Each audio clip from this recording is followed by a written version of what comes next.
my honorable colleagues, my name is Lawal Abubakar.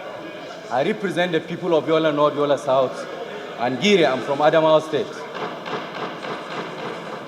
Mr. Speaker, honorable colleagues, the point of law, the point of order raised by Mr. Osai, Honorable Osai, Section 80, subsection 2, is not watertight. It's something that is flexible.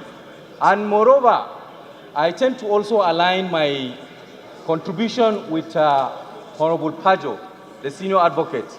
And based on that, Mr. Speaker, I would like you to at least permit me to quote in extenso the framers of this Constitution, our founding fathers. I don't want to dwell on issue of technicality, but our founding fathers, what they said, if I can quote, in explaining the doctrine of separation of power, Chief Obafemi Olo, senior advocate GCOF, said about separation of power in his book called The Voice of Courage, page 172 to 175. He said, Mr. Speaker, I would like to quote part of it because it is a very long quotation. He said that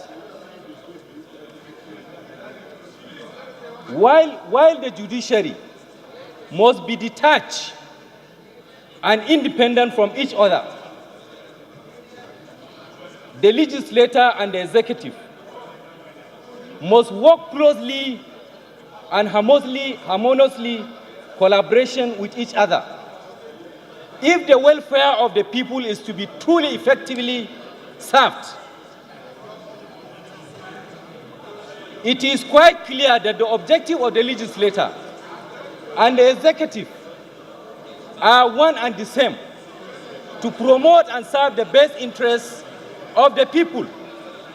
If they work at cross purposes or refuse to collaborate with each other, the interests of the people will be seriously jeopardized. The point is reinforced on the ground of plain common sense. When the two persons or agencies are charged with joint responsibility to achieve common objective, the two of them must closely work together. In the event of disagreement, Honorable Speaker, in the event of disagreement, one of them must be allowed to have a last say. If each of them, in the absence of consensus, claim to be right, the common objective will either be unattained or it will be very seriously attained on court.